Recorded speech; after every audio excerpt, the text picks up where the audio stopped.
A single floating platform can hold 1.5 million fish and still be run by fewer people than work in a small restaurant kitchen. That's not the exception in this industry. It's close to the standard. Salmon farmed by the hundreds of millions off the coast of Norway. Cod thriving in deep water that used to make farming them impossible. A single cage in Zambia turning into enough income to hire dozens of workers. Sea bass and sea bream crossed $1 billion in value years before most people had ever heard of either fish. Different species, different corners of the world, the same idea underneath all of it. Fish, held in nets, floating in open water. This is how 2 million fish in floating cages built an industry worth far more than $1 billion, and why it keeps expanding.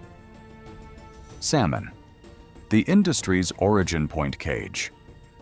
Farming as it exists today started with a simple idea in cold water. In the 1960s and 70s, fishermen in Norway and Scotland began hanging nylon trawl nets from wooden or polyethylene pipe frames, floating them just offshore and filling them with young Atlantic salmon, with nothing more advanced than netting. More than 2.7 million tons of salmon each year. Norway alone, the salmon capital of the world, exports more than 1.3 million tons of salmon, earning nearly $12 billion, making this That simple setup scaled into something enormous.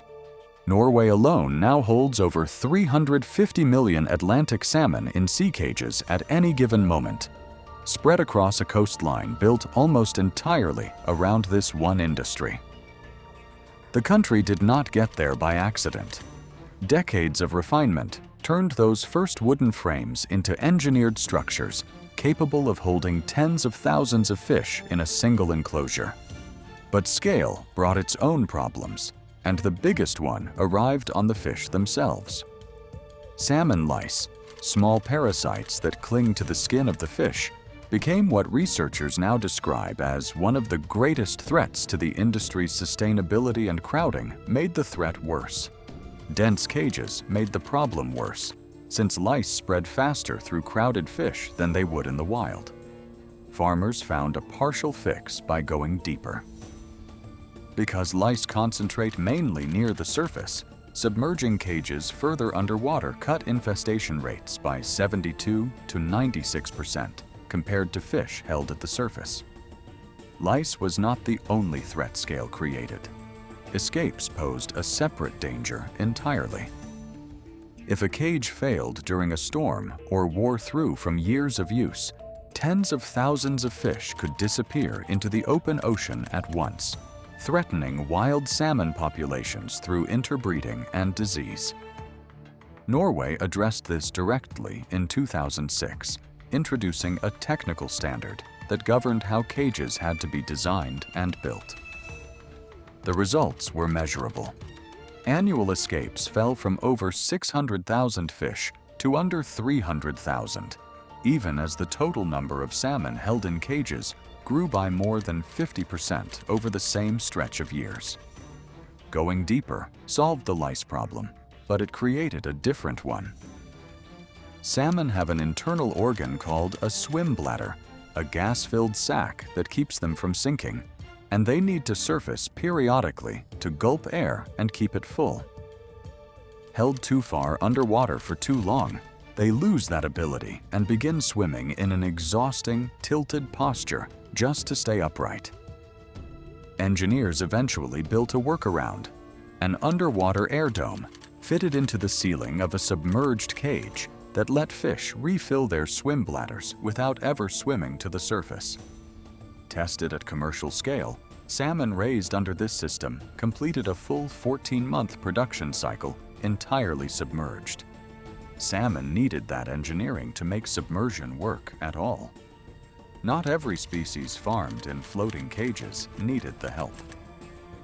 Cod, the fish built for deep-water Atlantic cod, already live deep in the wild, a bottom-dwelling species typically found between 100 and 250 meters down. with some individuals recorded as far as 600 meters. For a fish already built to live at that depth, submerging a cage isn't a compromise. It's closer to home than a surface pen ever was. That natural fit is exactly why cod became the next real test case for submerged cage farming. Commercial-scale trials began in the early 2000s, and the results matched what the fish's own biology suggested they would. Cod submerged below 20 meters for a full 14 months showed survival rates of 99% and grew faster than models based on surface farming had predicted. The reason comes down to a different kind of swim bladder than salmon carry. Salmon must return to the surface and gulp air to keep their swim bladder filled. But cod's swim bladder is sealed off entirely, with gas regulated internally rather than swallowed from the surface. That's exactly what allows cod to live comfortably at depth in the first place. That same sealed design creates its own risk, though. Move a cod between depths too quickly, and the trapped gas expands or contracts faster than the fish can compensate for, which can rupture the swim bladder outright. Submerged cod cages have to be raised and lowered slowly for that reason, in careful stages rather than all at once. The scale of farmed cod becomes clearer against the backdrop of what's left in the wild. In 2024, the entire commercial catch of wild Atlantic cod in U.S. waters totaled 1.4 million pounds, valued at $2.8 million. That's a fraction of what even one mid-sized farming platform can produce in a single cycle. And it isn't a coincidence. Both major U.S. cod stocks, Gulf of Maine and George Bank, are currently classified as overfished, part of the exact pressure that made a farmed alternative worth building in the first place. Cod won't be the biggest name in floating cage farming, but it's the clearest proof yet that depth isn't always the obstacle. Sometimes it's just where the fish already wanted to be. Tilapia, the small farmer engine cod, and salmon both belong to the industrial end of this story, engineered platforms built for deep water. But another species in this industry belongs somewhere else entirely. Tilapia is the fish that built an industry out of a single cage and a small loan. That story starts on the shore of Lake Kariba in Zambia's Sayavonga district, where a government-funded program gave 30 small-scale farmers their first cages. Most operated with a single 6-meter cube of netting, stocked with somewhere between 19,000 and 22,000 fish, producing 3 to 5 metric tons of tilapia per cycle. Before any of that funding arrived, these same farmers collectively employed only 7 people between them. After it did, that number rose to 64. The income shift was just as dramatic. Before the program, nearly every farmer surveyed earned less than 5,000 Zambian kwacha a month. Afterward, most had moved into a bracket earning between 10,000 and 20,000 kwacha, a change that came directly from government investment in the farmers' cages and training. But none of this came without real cost. 60% of the farmers surveyed reported a disease outbreak in their cages. 86% said they struggled to repay the loans that got them started. Government support opened a door these farmers couldn't have opened on their own, but it didn't erase the risk that comes with any living crop held in open water. This vivid picture shows China emerging as an unbeatable giant. Accounting for 68% of global exports, this country of billions has turned tilapia into the trump card. Even with that risk, the model has proven itself well beyond one district in Zambia. China alone produces around 1.7 million tons of farmed tilapia every year, enough to supply most of what gets imported into the United States. That volume starts, in nearly every case, the same way Zambia's did, in a hatchery, not a grow-out pond. A small-scale net cage hatchery in the Philippines can turn out more than 3.5 million fry a year from a single operation, with a documented return on investment of 163% and a payback period of under 6 months. Returns like that are exactly why tilapia earned its reputation as the aquatic chicken, a fish that breeds easily and tolerates a wide range of water conditions. Not every fish in this industry survives on cheap loans and fast breeding cycles, though. Some are built for a slower, far more expensive kind of market, and nowhere is that clearer than the Mediterranean. Sea bass and sea bream, the Mediterranean's billion-dollar segment. The Mediterranean runs on a different scale entirely, and its two signature fish show exactly how fast that scale can grow. That growth shows up plainly in the numbers. Farmed sea bass production in the Mediterranean stood at roughly 60,000 tons in 2003. By 2018, it had grown to 235,000 tons, valued that year at $1.16 billion, according to data cited by the Aquaculture Stewardship Council. The industry hasn't slowed since. Combined with sea bream, the two species now make up a market valued at $4.4 billion as of 2025, according to industry research firm IMARC Group, projected to keep growing through the next decade. That growth is concentrated in a handful of countries and companies. Turkey and Greece dominate that production between them, together accounting for close to 70% of the world's farmed sea bass as of 2018. Corfu Sea Farm, a commercial operation on the Greek island of Corfu, is one of the named companies operating in that market today, raising both species side by side. Sea bass grow to about 100 centimeters and can live 14 to 15 years. Sea bream reach roughly 70 centimeters and live 10 to 11 years. Both are prized for a diet naturally high in omega-3 fatty acids, which is exactly why chefs around the world treat them as premium fish rather than commodity stock.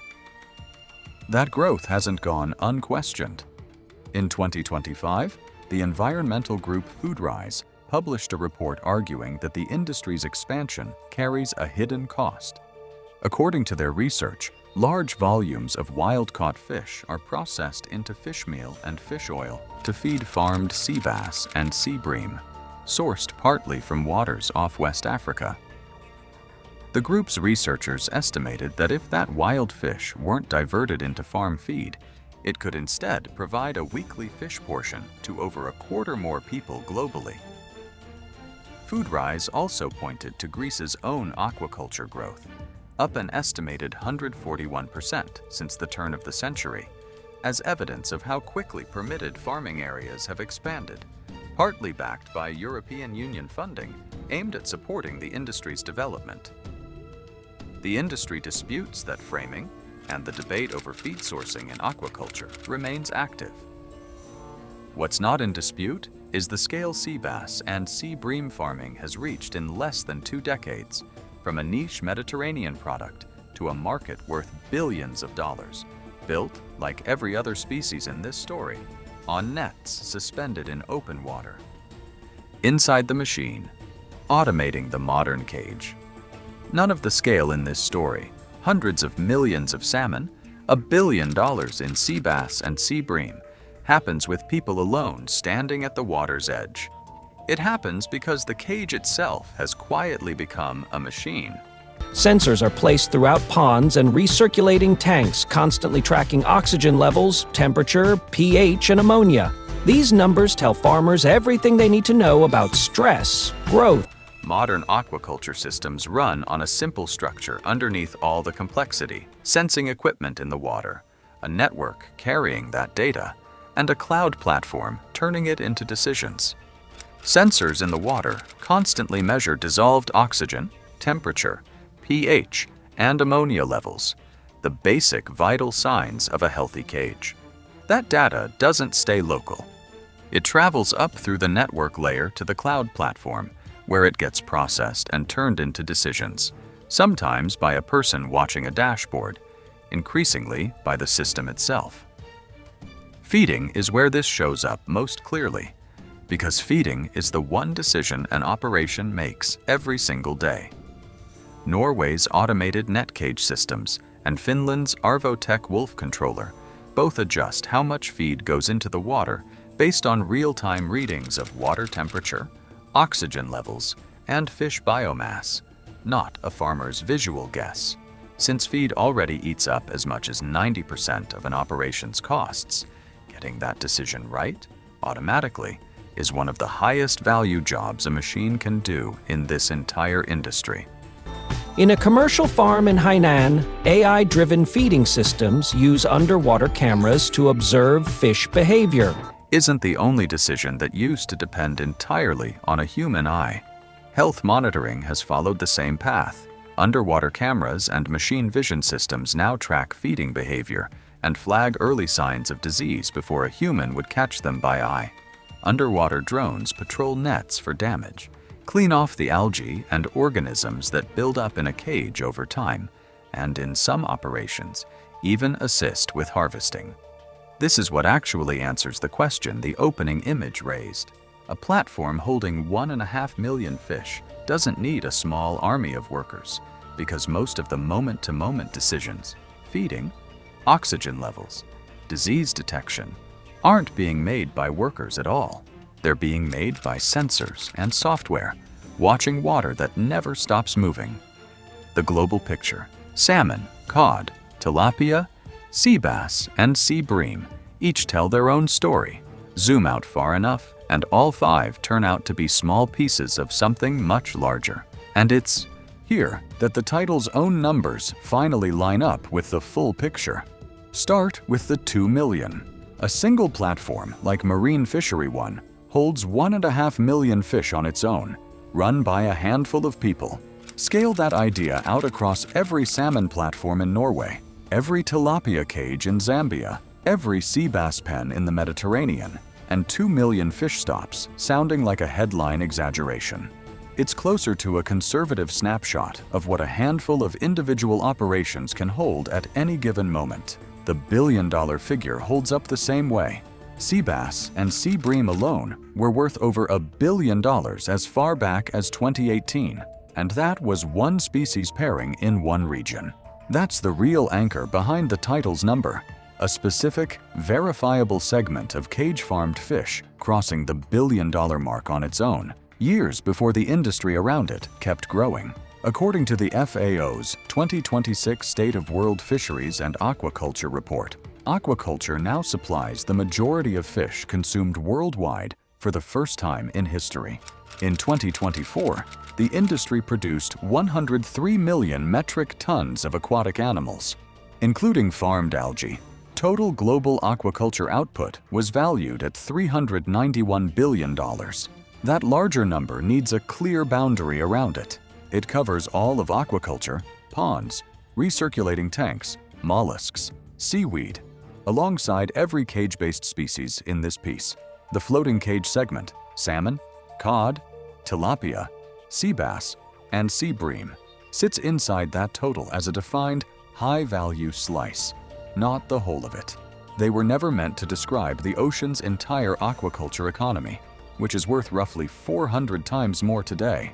That larger industry is also lopsided in where it happens. Asia produces 89% of the world's farmed aquatic animals. China alone accounts for 56% of that total, more than every other country on Earth combined. One thing ties every species in this story back together, regardless of scale or location. Feed costs run as high as 80 to 90% of total production expenses in intensive farming systems. Norway's automated salmon platforms, Zambia's government-funded tilapia cages, and Greece's commercial sea bream operations are all, in the end, competing on the exact same variable: how efficiently they can turn feed into fish. The floating cage that opened this story, one platform holding 1.5 million fish and run by a skeleton crew, was never really the whole picture. It was a doorway into 5 different fish and 5 different economies, all built on one idea that started with nylon nets in a Norwegian fjord and now spans nearly every ocean on Earth. 2 million fish and $1 billion was always just the entry point. What's underneath it is worth 400 times more, and it's still growing.